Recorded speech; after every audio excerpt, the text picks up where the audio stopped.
My aunt's husband accidentally sent inappropriate messages to her daughter and got exposed. I don't even know where to begin. My hands are shaking so bad I can barely type this, but I need to get it out. I need an outside perspective because my head is just a mess of anger and guilt, and I feel like I'm going to explode. My family lives in Granada, in one of those ancient stone buildings where the apartments are all built around a central courtyard. It's beautiful in a postcard kind of way, but it also means there are no secrets. You can hear everything. A baby crying on the third floor, a pot clattering in the kitchen across the way, a whispered argument behind a closed door. The walls practically breathe and sound travels. We're all up in each other's business, all the time. It's supposed to feel like community, like we're all one big family. But lately it just feels suffocating. The sun of our little universe has always been my aunt, Clara. She's the kind of woman who remembers everyone's birthday, who shows up with a pot of soup when you have a cold, and whose hugs can fix almost anything. She loves so hard and so completely that it's almost a weakness. She has this incredible ability to only see the good in people, sanding down their rough edges in her mind until they're smooth and perfect. I used to think it was a superpower. Now I'm not so sure. Her daughter, my cousin Belen, is more like my sister. We're only a few years apart and grew up in each other's pockets. She's 22 now, and she's just radiant. One of those people who is as beautiful on the inside as she is on the out. But she's also been raised under Clara's keep the peace at all costs philosophy, which means she'd rather swallow her own tongue than cause a scene. She's learned to smile through things that would make me see red. And then there's Ramon, my aunt's husband. My uncle-in-law, I guess. To everyone else, he's the life of the party. The man with the booming laugh and the firm, friendly hand on your shoulder. He's got this oily charm that seems to work on everyone. He's always the first to pour you a drink, the one telling a slightly too loud joke that makes the older ladies blush. But I've always felt something was off. It's nothing I could ever put my finger on, just a subtle wrongness, like a note in a song that's just a little bit flat. It's the way his eyes linger a second too long. The way his compliments always have a weird, possessive edge to them. The kind of feeling you push down because you feel crazy and overly critical for even thinking it. You tell yourself, he's family, he's just friendly. But there's a cold knot in your stomach that never quite goes away. Looking back, it's not like this came out of nowhere. The signs were all there, like a trail of breadcrumbs I was too scared to follow. For years, Ramon's behavior has been a collection of tiny, dismissible moments that, on their own, seemed like nothing. An oops, a joke, a misunderstanding. But when you string them all together, the pattern is so clear it makes me sick to my stomach. I remember Belen's 21st birthday last year. The whole family was crammed into their apartment, the air thick with the smell of garlic shrimp and the sound of my grandfather telling the same story for the 100th time. Belen looked beautiful.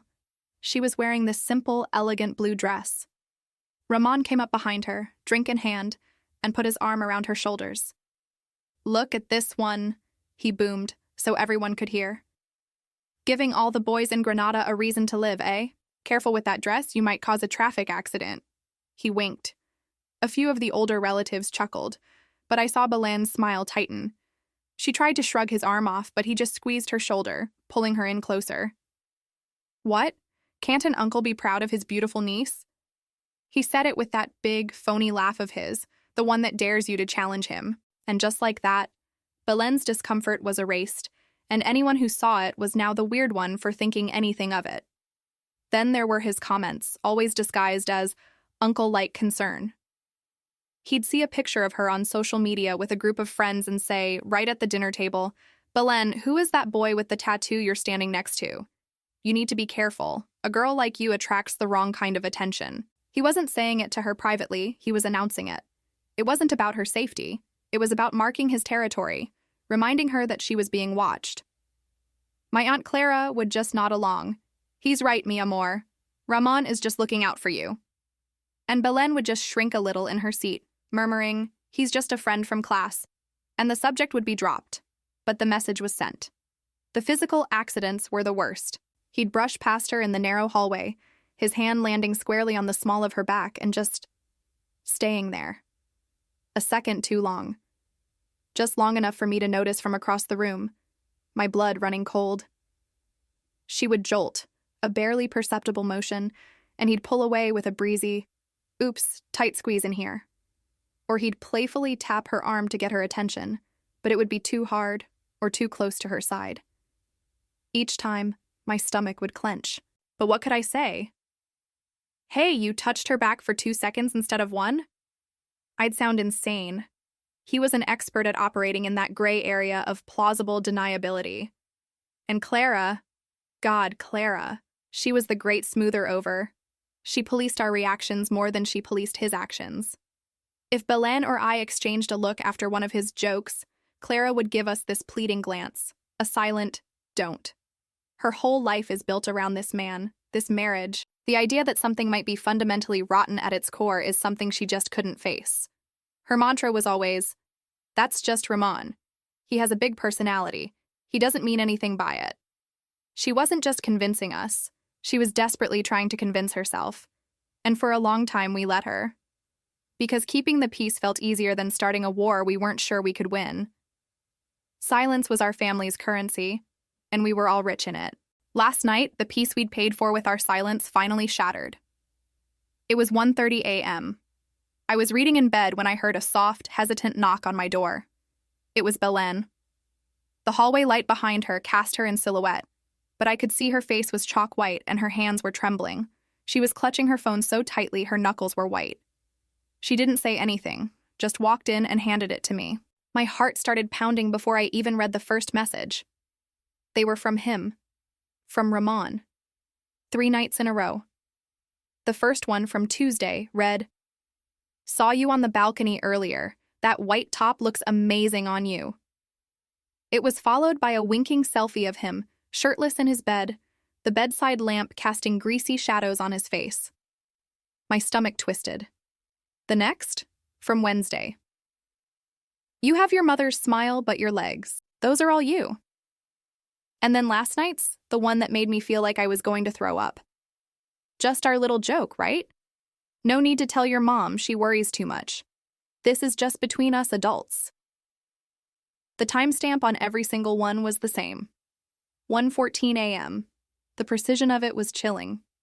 This wasn't a drunken mistake. This was a ritual. He sends them after he knows Mom is asleep, Belen whispered, her voice cracking. I keep deleting them, hoping he'll stop. I couldn't speak. A wave of heat washed over me, so intense I felt dizzy. I looked at her, my little cousin, standing there looking so small and scared in her own home, and a feeling I'd never experienced before settled deep in my bones. It was a cold, hard rage that was terrifyingly calm. The next morning, I cornered Ramon in the living room while Clara was at the market. I tried to keep my voice even. I held up my own phone, feigning confusion. Hey, Ramon, Belen showed me some messages you sent her. I think maybe they were meant for someone else. The phone must have sent them to the wrong chat. I gave him an out, a chance to show an ounce of shame. He didn't even flinch. He just laughed. A short, dismissive puff of air. He leaned back on the sofa and spread his arms out like a king on his throne. Oh, that, he said, waving a hand. My thumb must have slipped when I was scrolling. You know how these damn phones are. Meant to send that to a buddy from work. Tell Belen not to worry her pretty little head about it. He picked up the TV remote, his eyes already on the screen, dismissing me. Dismissing her. The lie was so smooth, so practiced, it was like he'd used it 1,000 times before. There was no apology. No embarrassment, just annoyance that he'd been bothered at all. That should have been the end, but the real breaking point came later that day. I was in the kitchen making coffee, and Belen was by the counter, quietly staring into a glass of water. Ramon walked in. He didn't look at me. His eyes were fixed on her. He walked past her to get to the fridge, his body brushing up against hers in a way that was completely deliberate. As he passed, he leaned in and murmured, so low that only we could hear, "Don't be so cold with family." I watched Belen's reaction. She didn't cry. She didn't flinch away. She just froze. Utterly and completely. Her back went rigid, her hand gripping the glass so hard I thought it would break. Her face was a mask of pure, silent terror. It was the look of a trapped animal. In that instant, all my dread, all my disgust, All my simmering anger boiled over and then froze into something else. It was no longer about his words or his jokes. It was about that look on her face. The look of someone who understood she wasn't safe. That's when I knew. Words were not enough. Pleading was not enough. I wasn't just going to get him away from her. I was going to burn his whole world to the ground. That look on her face. It changed everything. It was like a switch flipped inside me. The hot, messy rage was gone, and something cold and sharp took its place. His lie about his thumb slipping was too easy, too polished. This wasn't his first time getting caught. It was just the first time he got caught by someone who wasn't going to let it go. I knew, with a certainty that chilled me to the bone, that if I confronted him again, he'd just lie again. If I told Clara, she would try to mediate. He would apologize. Promise it wouldn't happen again. And the whole sick cycle would continue behind closed doors. Only now he'd be more careful. Predators like him thrive in the gray areas, in the he said, she said. I decided right then and there I was going to eliminate the gray. I was going to turn on so many lights that there wouldn't be a single shadow left for him to hide in. My plan formed with a terrifying clarity. Ramon is a complete idiot when it comes to technology. He's the kind of guy who clicks on every spam link, complains constantly that his phone has a virus, and still thinks clearing his browser history deletes things forever. I've always been the family's unofficial IT support, the one they call to set up a new router or figure out why Netflix isn't working. I was going to use his incompetence and their trust in me against him. The next afternoon, I found him on the couch watching football. I put on my best helpful niece smile. "Hey, Ramon," I said, my voice sickeningly sweet. "I heard you complaining to Clara that your phone was acting up again. If you want, I can take a look. I can run a cleaner on it, get rid of some of the junk that's slowing it down." His eyes lit up. It was exactly the bait I knew he'd take. "Oh, would you, Flavia? This piece of junk is driving me crazy. The pop-ups are everywhere." He handed it over without a second thought, the back of it warm and slightly greasy from his hands. My skin crawled, but I just smiled and said, "No problem. It'll just take an hour or so. I'll do it in my room." As soon as my door was locked, I felt my heart start hammering against my ribs. I sat at my desk, his phone feeling like a bomb in my hand. I worked fast, my fingers flying across my laptop keyboard. First, I plugged it in and used a simple transfer program to create a full backup of his WhatsApp on my hard drive. Every message, every picture, every sick little emoji he'd ever sent. I felt disgusting, like I was wading through a sewer, but I saved everything. Then came the real violation. I went to the App Store and downloaded 2 specific pieces of software I'd researched years ago for a friend who was worried about her kid. They were basically spyware, disguised as parental control and accessibility tools. The first was a keylogger. It was hidden inside what looked like a keyboard theme app. Once installed, it would record every single thing he typed, every search, every password, every message draft. The second was a screen recorder that could be activated remotely with a hidden command. My plan was to catch the accident live. I wanted to see his fingers type her name. I wanted to see him scroll through her pictures. I wanted a recording of the whole filthy ritual. I know what you're thinking. Aita for this part alone? Probably. It was a massive invasion of privacy.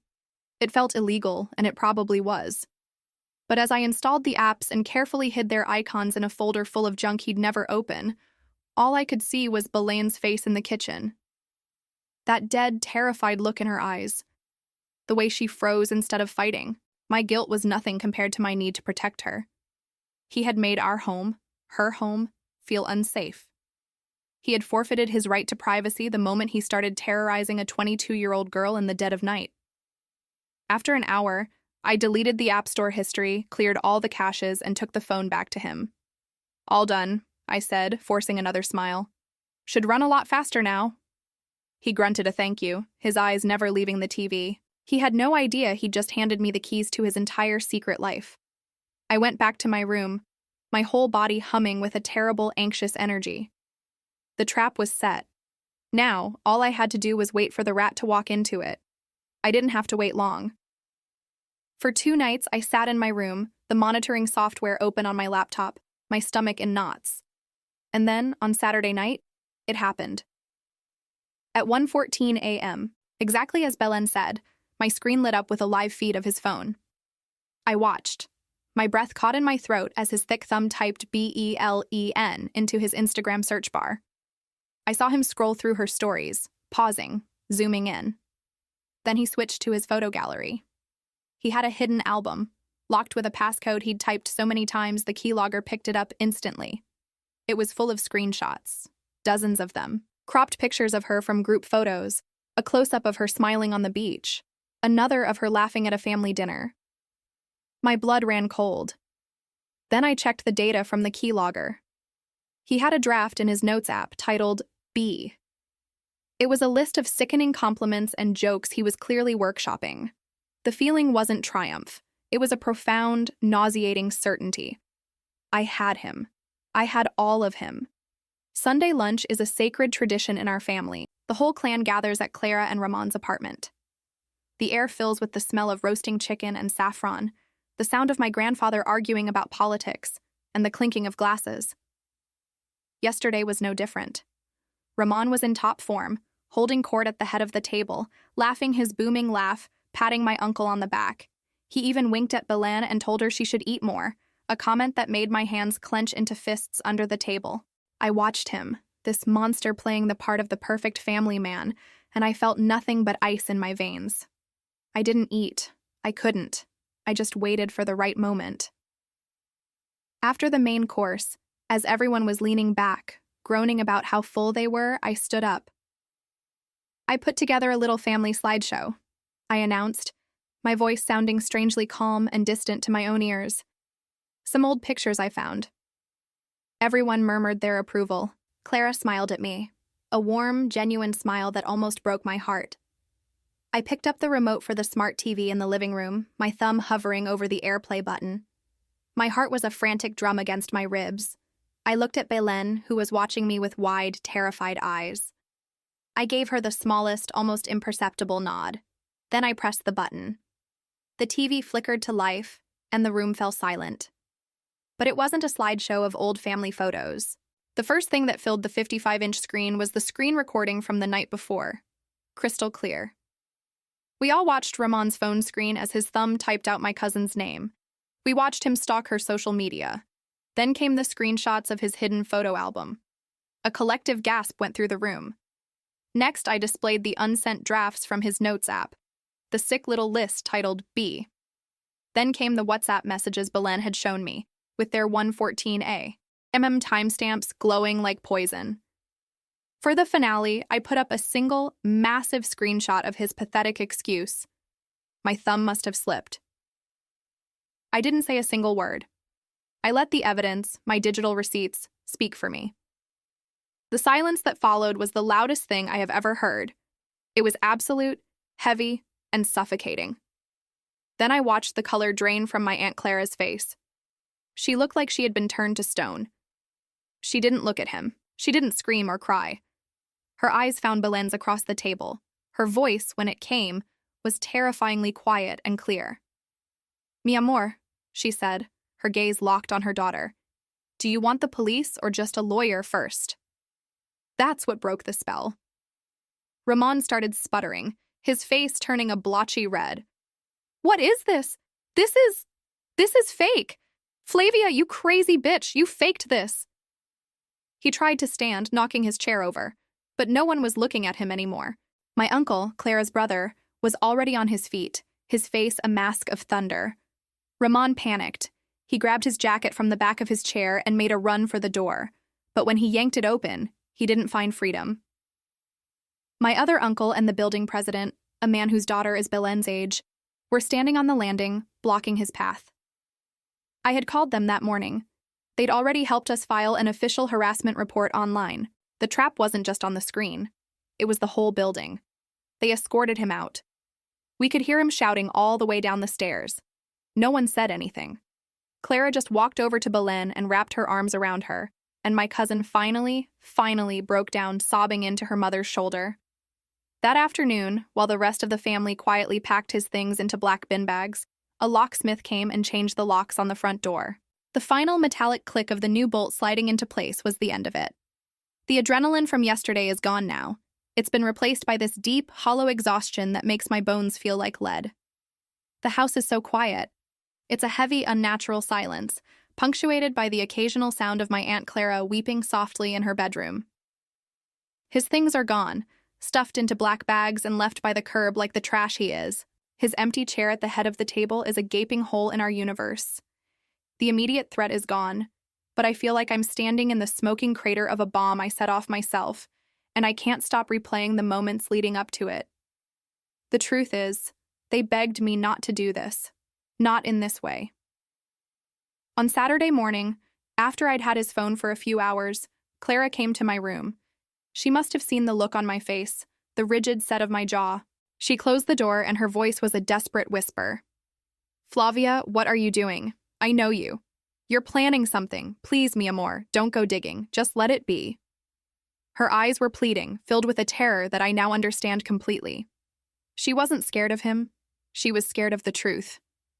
"What if you find something?" she whispered, her hands twisting the fabric of her apron. "What happens to my life then? To our family? Sometimes it's better not to know."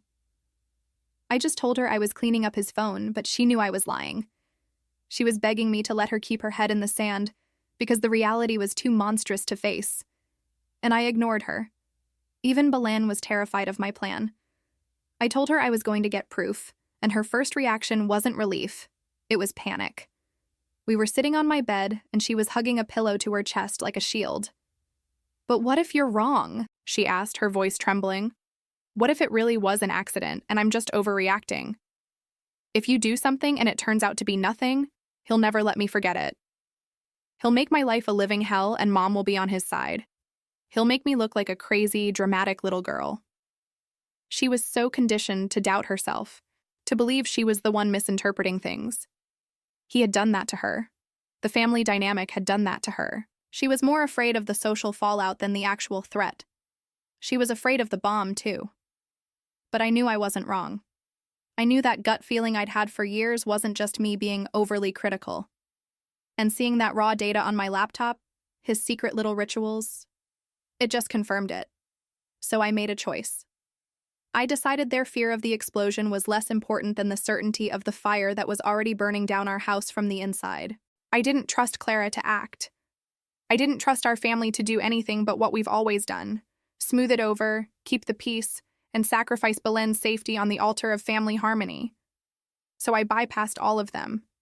I took away their choice. I could have shown the evidence to Clara privately. I could have shown it just to my uncles. But would it have been enough? Or would Ramon have twisted it, charmed his way out of it, and painted me as the villain who hacked his phone and violated his privacy? I could see it playing out already.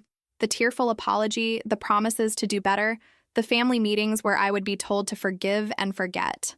I couldn't risk it. I couldn't risk him staying in this house one more night. But sitting here now, listening to the wreckage of my aunt's life through the wall, I have to ask myself, did I go too far? I didn't just expose a secret. I publicly humiliated my aunt and detonated a bomb in the middle of Sunday lunch without her consent. I treated her like a child who couldn't be trusted to protect her own daughter. I saw the problem, and instead of trying to disarm it carefully, I just blew the whole thing up. And now everyone is cut and bleeding from the shrapnel. Aita for the method, even if the reason was just? Was there a less destructive path I was just too angry and arrogant to see? The new normal is quiet. The oppressive silence I felt yesterday has been replaced by a different kind. It's fragile, but it's not heavy anymore. My Aunt Clara finally came out of her room this morning. Her eyes are puffy and she looks 10 years older, but she's not broken. She's moving with this slow, deliberate purpose I've never seen in her before. She's on the phone with lawyers, her voice low and steady. The family has completely circled the wagons around her and Belen. My uncles are taking turns staying on the couch at night. My grandmother drops off food twice a day. No one has mentioned Ramon's name. It's like he was a ghost we all pretended was real, and now that he's been exorcised, we don't speak of him. Belen is different. She's still shaken, and she startles at loud noises, but there's a lightness to her that wasn't there before. A visible weight has been lifted from her shoulders. This morning, I saw her sitting on the balcony in the sun, just reading a book. And she wasn't hunched over her phone, anxiously checking for notifications. She was just there. Safe. She came up to me a little while ago and just hugged me for a long time. She didn't say anything, but I think I know what she meant. The trauma is real, and I know she has a long road ahead of her, but for the first time in years, she doesn't have to look over her shoulder in her own home. The monster is gone. So why do I still feel this pit in my stomach? I stand by what I did. I truly believe it was the only way. Predators like him thrive in the gray areas, in the doubt, in the maybe it was just an accident. They count on families wanting to keep the peace. They count on their victims being too scared or too conditioned to speak up. They use our love for each other, our desire for harmony, as a weapon against us. I saw the path of doing it the right way. The quiet conversations, the private confrontations, the family therapy, and I knew it was a maze he would navigate better than any of us. He would have turned it around on me, on Belen. He would have used Clara's love for him to shield himself. I refused to play his game. I chose to turn on every single light at once, so brightly that there were no shadows left for him to hide in. The result is that Belen is safe. Clara is free, even if she's grieving the man she thought she married. Our family, though fractured, is slowly starting to rebuild on the foundation of a harsh, undeniable truth instead of a pretty, corrosive lie. But I did it by becoming a saboteur. I violated his privacy. I ignored the wishes of the two people I was trying to protect, and I forced a lifetime of pain into a single, brutal moment. So, Reddit, AET for hacking my aunt's husband's phone and publicly exposing his predatory behavior at a family lunch, effectively destroying their marriage, even when my aunt and cousin were scared and begging me not to.